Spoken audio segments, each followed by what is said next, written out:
इतिहास के पन्नों में कौन है असली हीरो, मुगल, अंग्रेज या चोल साम्राज्य? आर माधवन ने छेड़ दी है एक बड़ी बहस। नमस्कार, आप देख रहे हैं ट्रेंडिंग्स टीवी ऑफिशियल, जहां मिलते हैं बॉलीवुड के सबसे इंटरेस्टिंग खबरें गहराई से लेकिन इंटरेस्टिंग अंदाज में। आज बात करेंगे उस बयान की जिसने फिल्मी दुनिया से निकलकर इतिहास की किताबों तक हलचल मचा दी है। करण सिंह त्यागी के डायरेक्शन में बनी केसरी चैप्टर 2 इन दिनों बॉक्स ऑफिस पर अच्छी सफलता हासिल कर रही है। अक्षय कुमार के साथ आर माधवन की दमदार प्रेजेंस और उनके एक्टिंग ने लोगों का दिल जीत लिया है। खासकर फिल्म में उनके वकील के किरदार की काफी तारीफ हो रही है।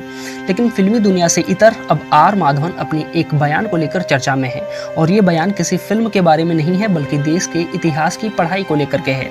माधवन ने स्कूलों में पढ़ाए जा रहे इतिहास पर सवाल उठाए हैं, जो अब सोशल मीडिया पर बहस की वजह बन चुके हैं।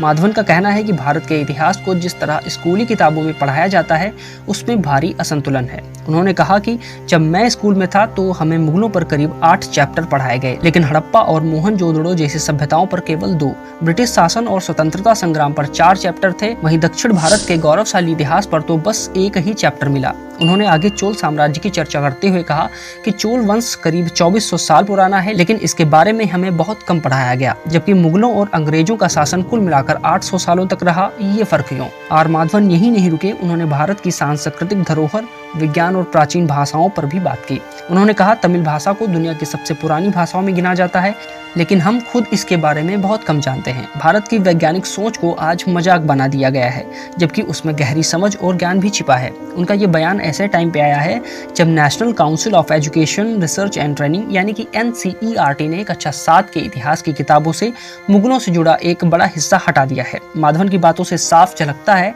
कि वे देश के इतिहास की पढ़ाई में असंतुलन और विविधता की मांग कर रहे हैं। हालांकि खुद माधवन ने माना कि ऐसा बोलने पर वो मुश्किल में पड़ सकते हैं, लेकिन उन्होंने ये भी कहा कि जो बात जरूरी है वो कहनी चाहिए। क्या आपको लगता है कि आर माधवन की बात में दम है? क्या स्कूलों में पढ़ाया जाने वाला इतिहास वाकई अधूरा है? अपनी राय नीचे कमेंट में जरूर बताएं, और ऐसी ही इंटरेस्टिंग बॉलीवुड अपडेट्स और फिल्मी दुनिया के अंदर की बातें जानने के लिए सब्सक्राइब और फॉलो करें ट्रेंडिंग्स टीवी ऑफिशियल को, क्योंकि यहाँ हर खबर है सबसे खास, सबसे तेज। जय हिंद, वंदे मातरम।